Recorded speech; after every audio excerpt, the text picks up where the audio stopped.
स्वयं माननीय प्रधानमंत्री जी उनका कितना सम्मान करते हैं कि उनके चुनाव क्षेत्र में प्रचार करने न तो वह 2014 में गए थे और न 2019 में गए थे। यह दुखद निधन हुआ है। मैनपुरी में भी कमल खिलेगा, यह जरूर मैं कहता हूं। पश्चिमी उत्तर प्रदेश की मैनपुरी लोकसभा सीट को लेकर अब एक नई राजनीति शुरू हो गई है। मुलायम सिंह यादव के निधन के बाद अब इस सीट पर लोकसभा चुनाव की तारीखों का ऐलान हो गया है।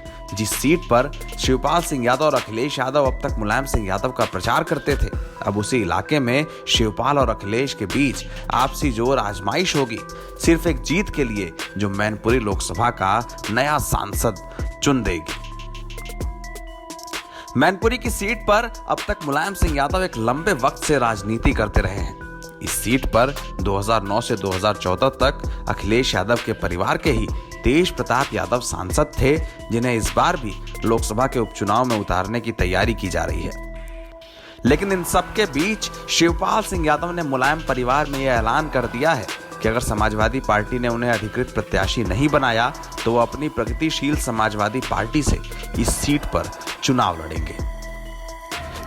जिस सीट पर अब तक शिवपाल सिंह यादव और अखिलेश यादव मुलायम सिंह यादव के लिए एक साथ मिलकर प्रचार करते थे, वोटरों के मन को टटोलते थे और आम लोगों को मुलायम सिंह यादव से जोड़ते थे, अब इस सीट पर समाजवादी खेमा ही दो गुटों में बटा हुआ नजर आ रहा है। मैनपुरी की जीत इस बात को साफ कर देगी कि शिवपाल सिंह यादव अपने आप को बड़े राजनीतिक कद का नेता बताते हुए जितना हक मांगते हैं, क्या वो उसके लायक हैं, या अखिलेश यादव को जनता ने मुलायम सिंह यादव का नेचुरल उत्तराधिकारी चुन लिया है। अखिलेश यादव लंबे वक्त से समाजवादी पार्टी के अध्यक्ष हैं।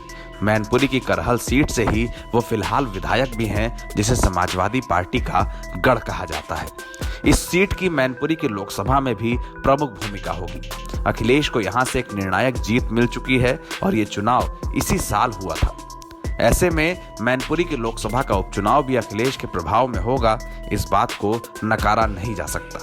लेकिन शिवपाल सिंह यादव का क्या होगा, ये बात मैनपुरी की जीत 8 दिसंबर को साबित कर देगी। 5 दिसंबर को मैनपुरी के लोकसभा उपचुनाव के लिए वोट डाले जाएंगे।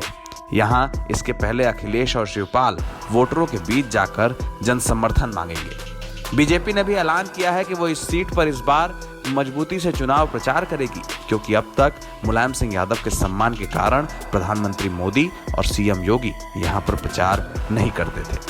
बहुत सम्मान है। स्वयं माननीय प्रधानमंत्री जी उनका कितना सम्मान करते हैं कि उनके चुनाव क्षेत्र में प्रचार करने न तो वह 2014 में गए थे और न 2019 में गए थे।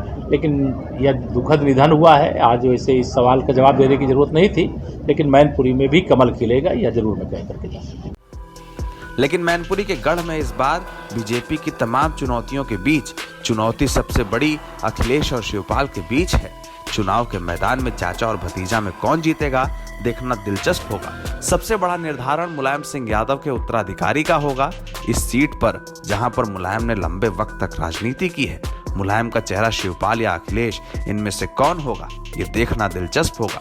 लेकिन ये भी देखना होगा कि बीजेपी जो इस बार इस सीट पर कमल खिलाने की बात कह रही है, वो कितनी सफल होती है। एनबीटी ऑनलाइन की रिपोर्ट।